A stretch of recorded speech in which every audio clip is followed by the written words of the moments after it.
You're listening to the Product Coalition podcast with Jay Stansel. This is where product mastery happens. This is where... Hello, everyone. Welcome to another episode of the Product Coalition. Today, I'm really excited to welcome Ali Hafizji.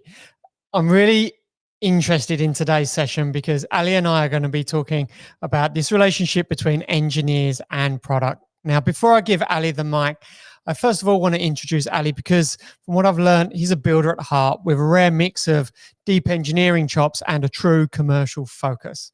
Ali's led product engineering that serves billions of interactions a month, and he's turned that into a repeatable way of working. At Wednesday, where Ali's CEO, Ali's built Vibe Sprints, outcome build model that puts skin in the game and prioritizes moving the business needle over just shipping those tickets. Ali also runs Tuesday, a premium web development and design studio, and a certified Webflow enterprise partner. He leads marketing, sales, and strategy there, helping global brands automate and ship faster. Now, Ali's no stranger to shipping products that matter. He co-founded Bond, a micro-lending platform trusted by Uber, Swiggy, and Dunzo with over 800,000 microcredit transactions to gig workers. And earlier in his career, he shipped iOS books that helped thousands of developers level up. Ali also hosts the Wednesday show, where he learns from founders about building digital businesses. So he absolutely lives and breathes the craft from both sides of the microphone. Today's session is What Engineers Wish PMs Knew. So you can expect a straight talk on aligning engineering with product strategy, building teams around outcomes, and how PMs can think more like owners than order takers. Ali's raised capital, built from zero, seen a venture through to acquisition, so he knows the cost of getting all of that wrong and the upside when you absolutely nail it. Ali, welcome to the show. Really excited to today's session. I'm having me, Jay. I think you make me sound much larger than I am. Not at all, not at all. And I'm excited, Ali, to bring in this conversation, not just a conversation around engineers, but that commercial focus that I know is at the heart of what you do as well. Can I get into it though, Ali? Is today's topic what engineers wish PMs knew?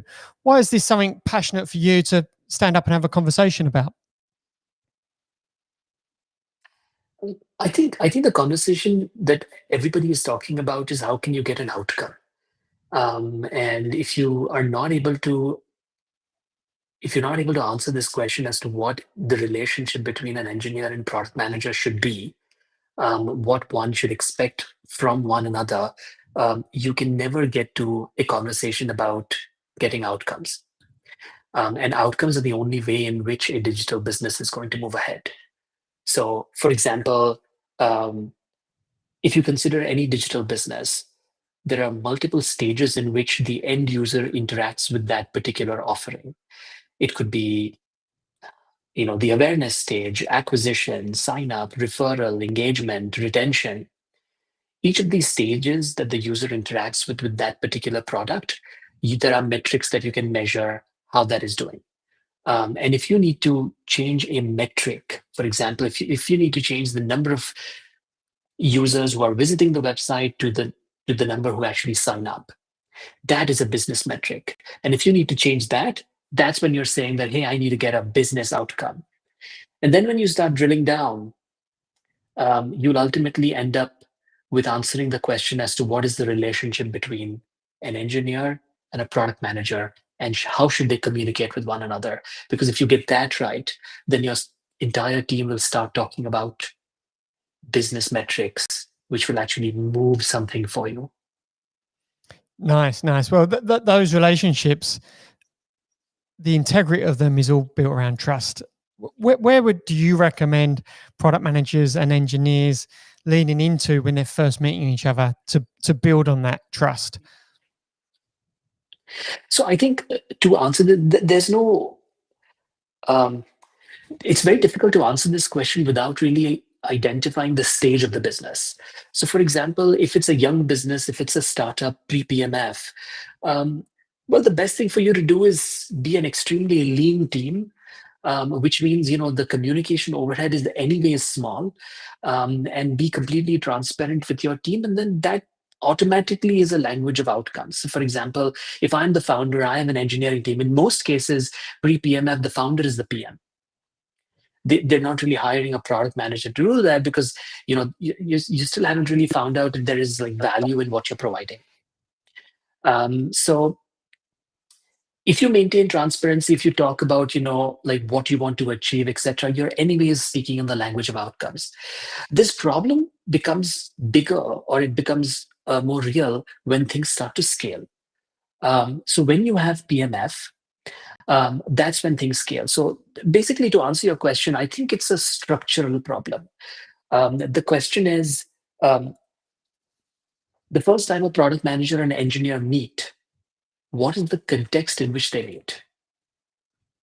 Are they introduced to one another in a chaotic system? Are they introduced to one another in a system which has got some kind of idea in terms of how to manage and do things? My answer is that if you are a post-PMF company, if you found PMF, and if you are from the management, you need to start by creating just one pod. So what is a pod, and how do you structure these organizational units? I really like what the Amazon philosophy around it is. It says that, the size of a team needs to be small enough that it can be fed by just 2 pizzas. If you sort of dive deeper into that, what they're basically trying to say is that you need to have a team that is independent, that they can, have a meal together, but they're not really, they need to have everything within that team. So it needs to be cross-functional. You need to have designers, developers, analysts, product managers, everything in one team. And they need to be managing one part of your application, which has its own, for example, KPIs and metrics and ways to measure if it's moving in the right direction. So organizationally, what you need to do, if you haven't done this so far, is start by creating one small pod that probably just manages something that is important to you in that stage. Maybe it's signups, maybe it's referrals, maybe it's engagement, or maybe it's making sure that there is a retention. If you do that, it will force you to create a tech stack that is decoupled. It forces you to probably create a modular or microservices architecture. It has its pros and cons.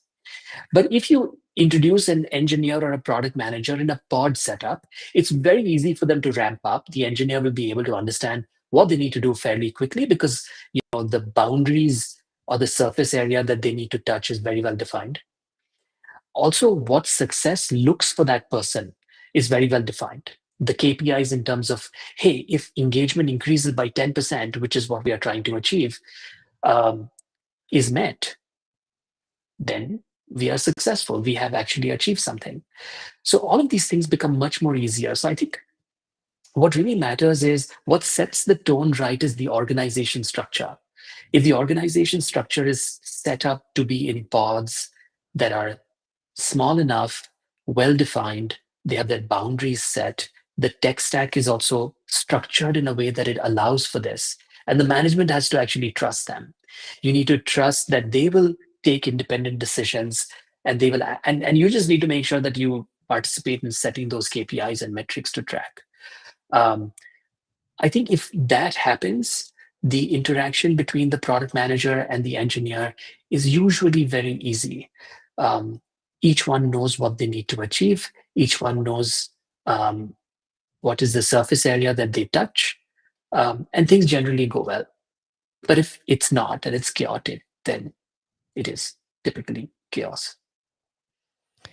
Nice. Thanks for that, Ali. Can I ask what's changed over time when it comes to the actual relationship? So, assuming that there's known understandings on the outcomes, the metrics, what the company's here for, personalities are personalities, and they don't always get along. You spoke about the two-piece team, which back in the day, before so much remote work, you could actually do that. But now in this remote world, what types of tactics and approaches and non-work-based things are you doing to build the bonds between engineering and product managers that you think, cuts through in a genuine way for both team members? I think there is a language that one needs to understand and adopt. So I think as a product manager, I've seen one of two things. Either they are extremely abstract or they are extremely concrete. It's one of the two.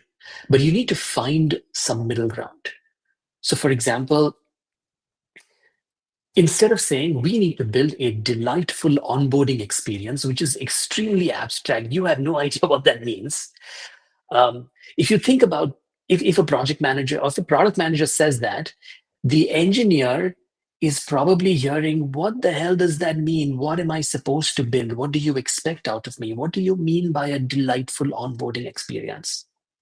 So you probably need to translate that and create a sort of communication language that is understood to both.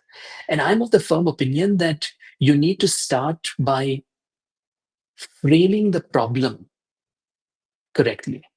So, for example, product managers need to learn how to frame the problem. So, for example, it could be something like, I keep talking about onboarding, but it could be anything else. But it could be something like, we need to increase the percentage of signups to paid by 10%. This is a very well, it's very easy to understand this problem statement, and it's framed correctly. It's something that the engineer can understand, saying, okay, this is what they mean by, a delightful onboarding experience.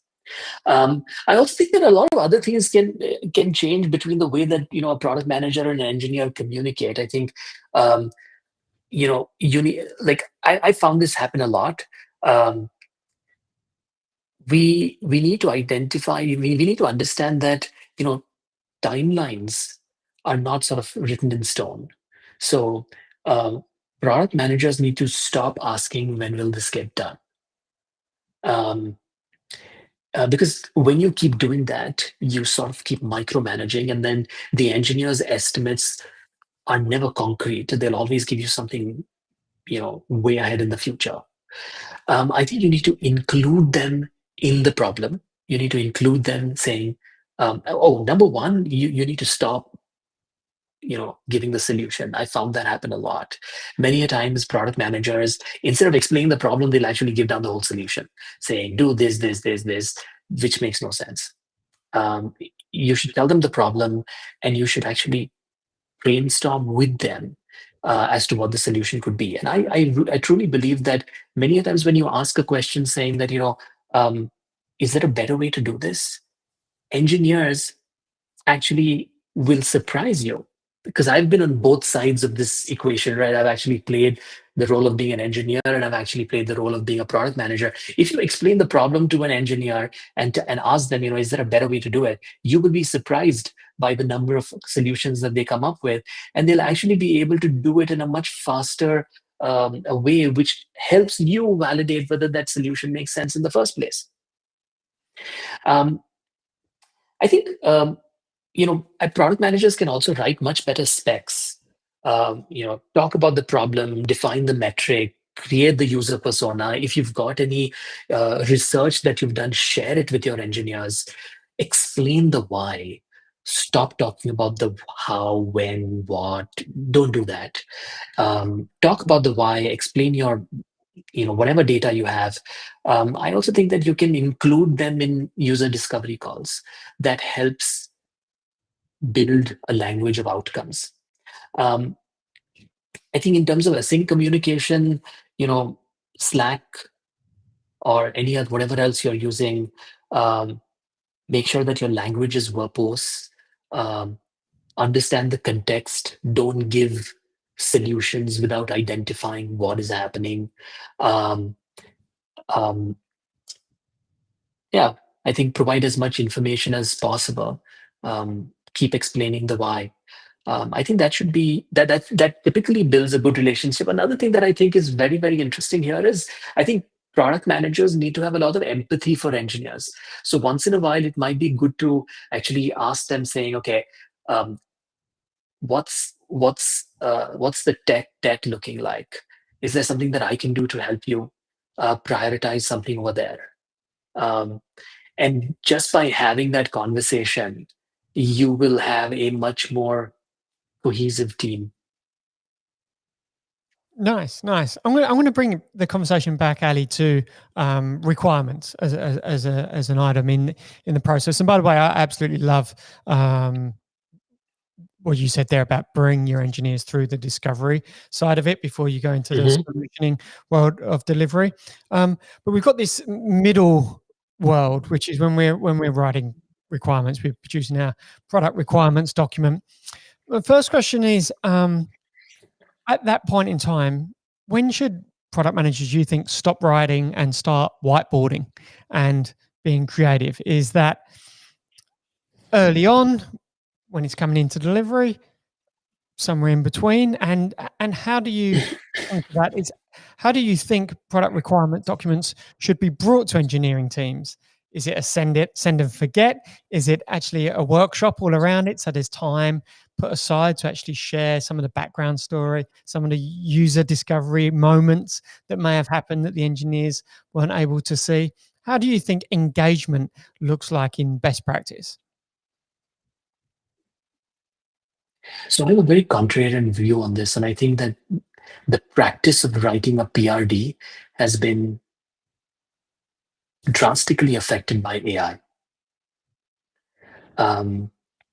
So I still know that a lot of people do it, but I think that there is something fundamentally wrong here. The only reason why you write a product requirement document is you are identifying what requirements need to be there in terms of features, which eventually get built. You collect some data and see what worked. So it typically starts with 50% data. Sometimes it depends on like the stage of the business. Many a times you have a lot of information, you know what to do. Maybe you know, like, I think 70% this is what will give us user pull. And sometimes you just don't know. You are starting with a hypothesis. I think that a product requirement document in today's day and age can be completely replaced with the prototype that the product manager builds themselves. And I'm of the very strong opinion that I also think that product managers need to stop doing roadmaps. That's not their job. But we can talk about that later. I think that a PRD now needs to be a working prototype that a product manager can actually go and validate themselves. And basically, whatever assumption that they're working on, many times when you read a product PRD, there are a lot of assumptions that they write. I've written them. You can actually validate that yourself and include your engineering and design team post you have run your validation. So you can actually show them data. You can show them what worked, what didn't work, what all have you tried, and then again tie them back to the core problem that you're trying to solve, which is whatever, let's say increase engagement by X or reduce drop-offs by Y. When they see that data and they see what all you have done, they will be able to take it to the finish line. But you will have to, what advantage you have by following this method is that the number of iterations that you do will be lesser because you have done a lot of the validation yourself. Nice. I like what you said about the prototype concept there. For me, all of that, Ali, is about better storytelling, and a lot of product management, I think, is significantly, when it comes down to communication, and effective communication is best done through storytelling. But to your point, tell the story for the purposes of engineers. Don't tell that same story as if you're talking to the CEO. Adjust your storytelling and have empathy for a different set of listeners there. Can I ask, Ali, when it comes from coming back to the idea of prompt to prototype, what new risks does that as a workflow introduced? As that is a only sort of 2-3 year old way of working, is prompt to prototype, sit down in front of engineers. So what new risks come that product managers need to look out for, because they're no longer producing PRDs, they're now using the prompt to prototype technique? I'd love to get your views on this as well, but I don't think it's that widely used. I know that there are certain big companies who are talking about it. I know that at least that's what I've seen on X. Even like, for example, people at Figma and Google have started to completely drop PRDs and started to prototype. But I don't think it's that widely used yet. Um, I think that one of the key things that I see is that people, at least product managers, lose patience. Um, so, for example, if you have a product or if you're working in a SaaS company with active customers, you've got something live. I mean, you're naturally going to accumulate some of the other tech debt. You made the best decision when you built that product at that point in time, and technology changes almost every day now. Um, and in comes, let's say, a product manager who's just building things, in 2 days, and he has no empathy for the time that it takes for the engineering team to, let's say, bring these validated changes live in the app, because they are actually working with the baggage of decisions that have been taken, let's say, 5 years ago. But he's just been doing this for a week. So I think people lose patience when they do that. And when they lose patience, then I think it leads to a lot of other problems. Okay, which often comes back to communication. The loss Yeah. of patience is because communication lines aren't effective. Staying in that world, then, Ali, we've spoken a little bit around artifacts, whether it's PRDs, prototypes, Mhm. etc. What ceremonies do you see in 2025 are critical for the PM engineer relationship? Um, Interesting. So I think it really differs from team to team, right? Like some teams prefer to meet once every 2 weeks. Some teams over communicate. I'm of the strong opinion that one needs to over communicate. Um, um, what I generally like in terms of a ritual, I think rituals bring a lot of alignment. I think they also keep people accountable because they know that this is going to happen, and everybody's going to have something. So should I. So I think a weekly sort of a trio meet, maybe that's what you would call it, where you have, let's say, the product manager, the lead designer, and the tech lead meeting, and talking about how things are going within the sprint. They could also section some time off um, to talk about just practices in terms of, we are doing this way. And it leads to a lot of empathy in terms of understanding timelines. I also think that having a monthly roadmap review is very, very important. And that roadmap, I don't think that product managers should build a year-long roadmap, by the way, but at least having a roadmap which is 2 months out or 3 months out is okay. For an established business, if you're a young company, you pretty much don't know what to do, so you have a roadmap for a day, which is fine, because you just don't know what will work. So I think monthly roadmap review meetings work, and I think every time there is a launch, having a retro is extremely important. What worked, what didn't work. That helps. Okay, okay.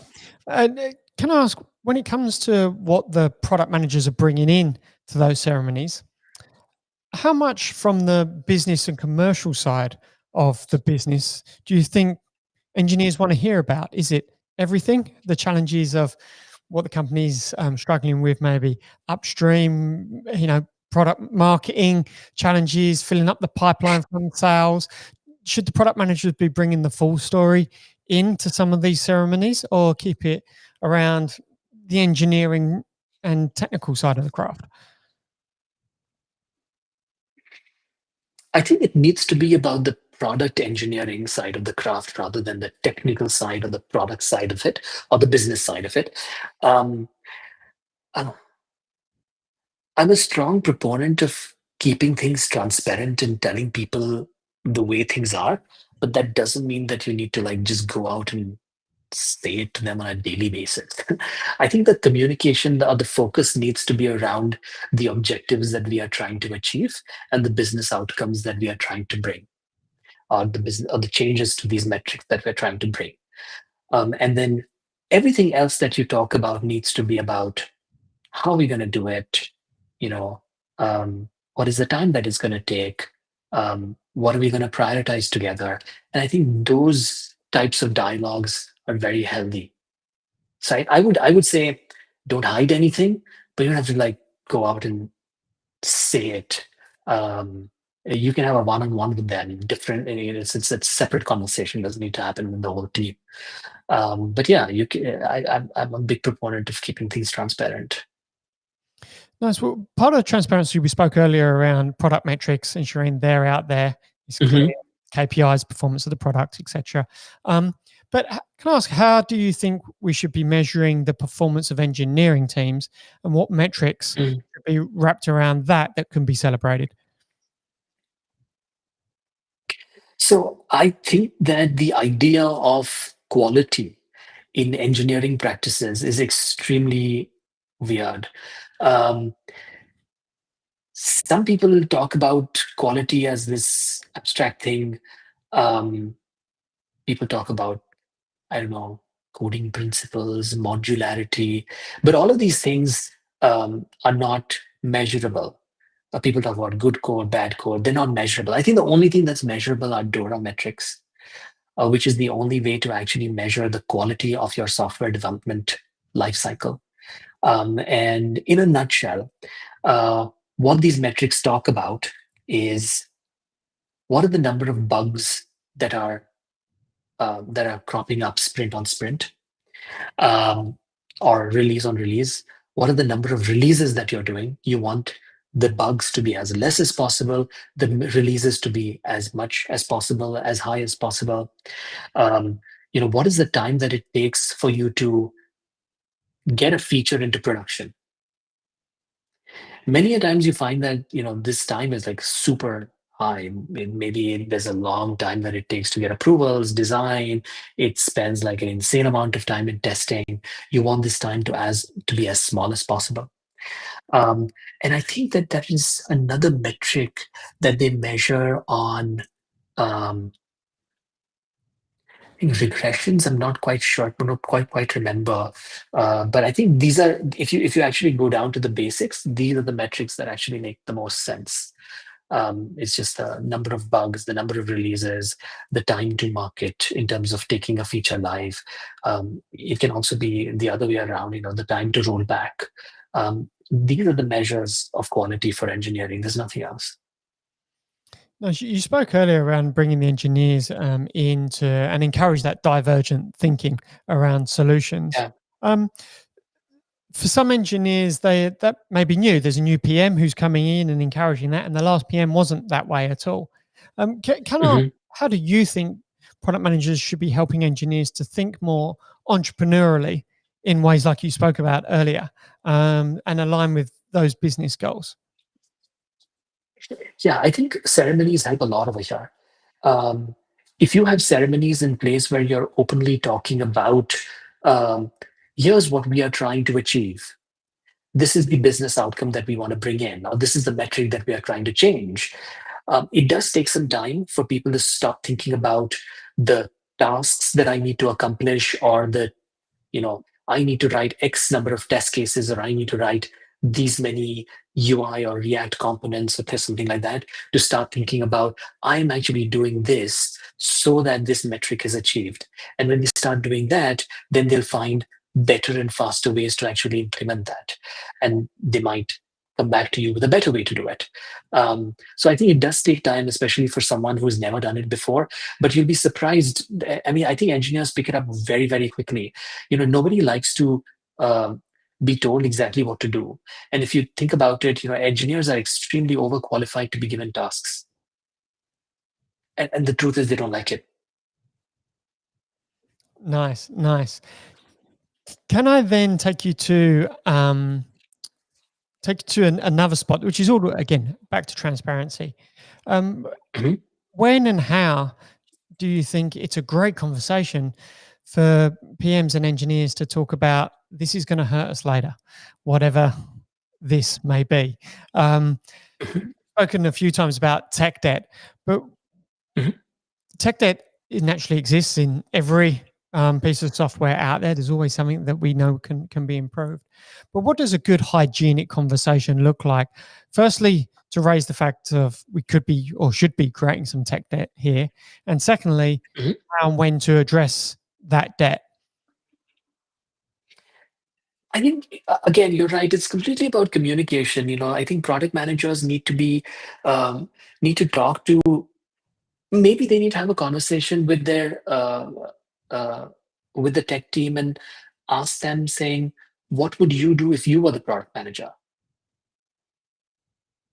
Many a times there's a lot of friction between both parties because the product manager is saying that we need to bring this change or we need to build this, whatever that this is, so that this business metric changes.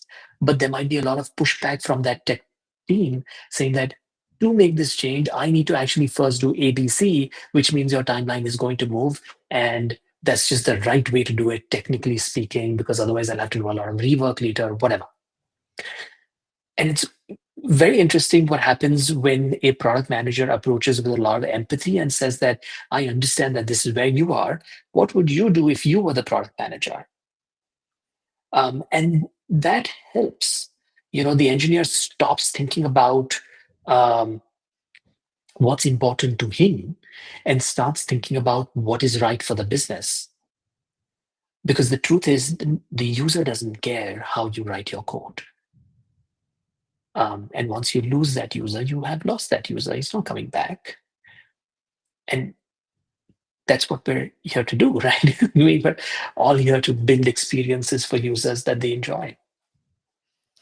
Nice, nice. I'm gonna try and collect some of your thoughts from throughout the session here in a Okay. scenario for you, Ali.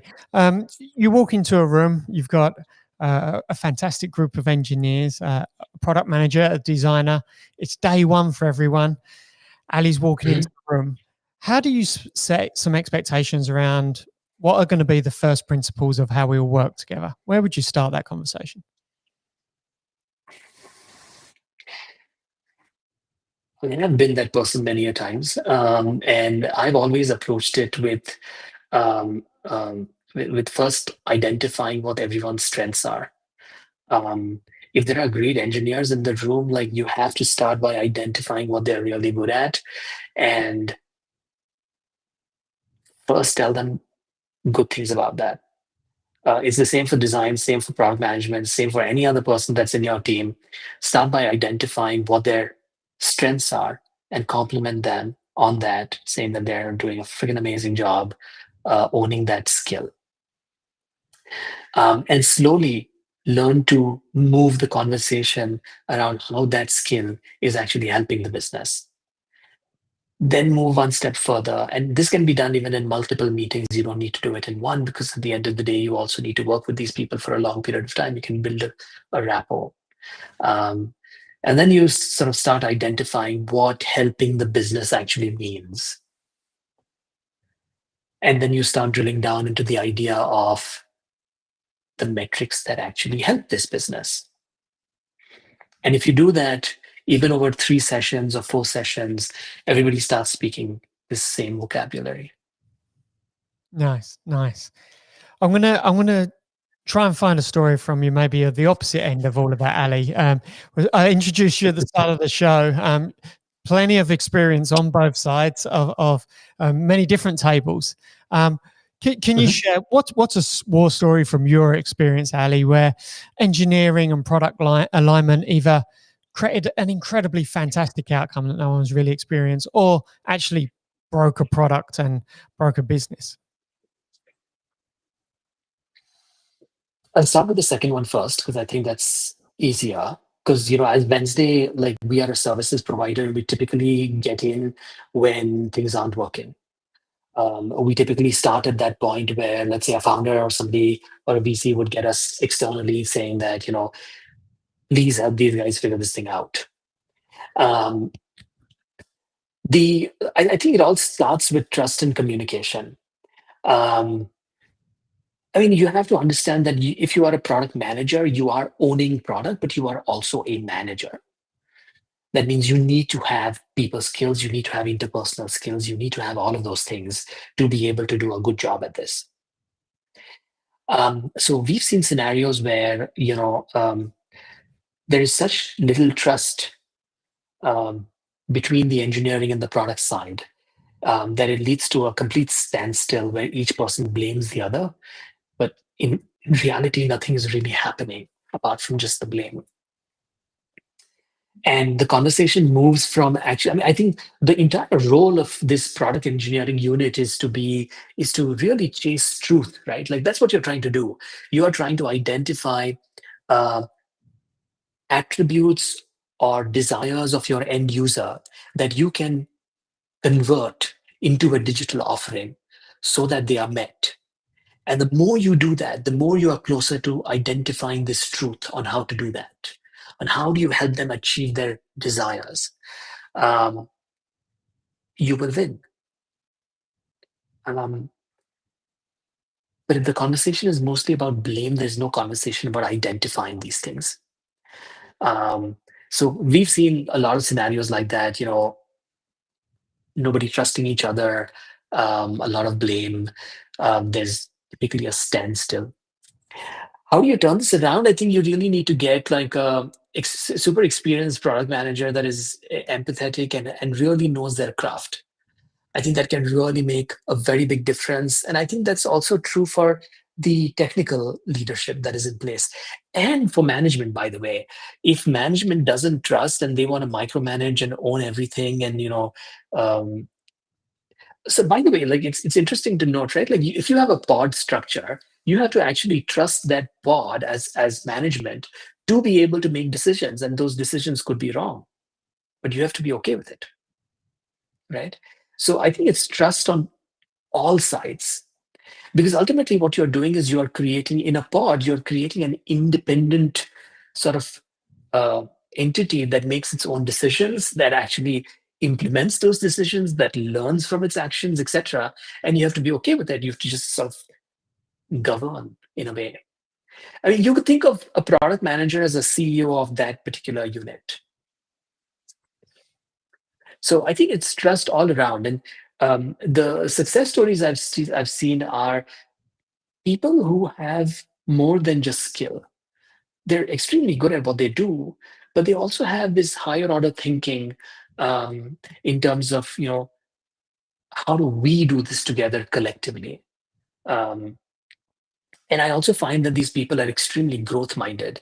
They are challenged by solving really tough and abstract problems. Early in my career, I spent like 8 years programming. And there was a point at which I realized that I just wanted to solve something that is much more tougher. I wanted to go after like abstract problems, which is what you mentioned during the time that I was running Bond, where I was really excited about solving problems like how do I get my first 10,000 users? If you think about it, it's extremely difficult to do.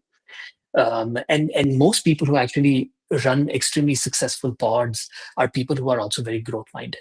So I think if you look for these attributes and find that in the right people, you typically have a winning recipe. Very tough to do, but at least you know what to look for. Nice, nice. I'm keen to finish up the episode really with sort of the start of your career, Ali, and that's a mentorship moment. For those that are maybe entering into engineering roles for the first time in their career, they've won that first job, they're going into an engineering team. What would be some advice from someone as experienced as you for them to have a think about when they turn up on the job day one? And what advice would you like them to sort of remember maybe for their first 30 days as an engineer? Engineering is not programming. And the more you think about this statement, which is my job is not writing code, the more you will be successful, especially in the age of AI. Nice, nice. And what about relationships with other people, the importance of stakeholders, et cetera, et cetera? Some of the other points beyond the craft of behind the computer that you mentioned. I think it's very like if engineers think about this one statement that I said, right, that programming is not what you need to do. Um, Everything else that you said, which is stakeholder management, building relationships, finding truth, understanding why users are doing whatever they're doing, why does this business survive, and why are people paying this business money. They will start to ask these questions and uncover the answers themselves and learn how to fit into this ecosystem as a valuable organism. Nice. Well, I appreciate the final moment of mentorship in today's session. Ali, it's been a pleasure. I appreciate you sharing some of your experiences, your practices, and your thoughts and leadership, styles and mechanisms you've collected over the years. So, thank you so much for joining me on today's show. Pleasure to be here. Thank you. Thank you. Thank you for you, the audience, for listening in as well. If you'd like to learn more about Product Coalition, you can do so over at productcoalition.com. Until next time, thank you very much. And that's a wrap for today's episode of the Product Coalition podcast, hosted by Jay Stansel. Got questions or want to explore more topics? Connect with Jay on LinkedIn or join the ever-growing Product Coalition community on Substack. Thanks for listening.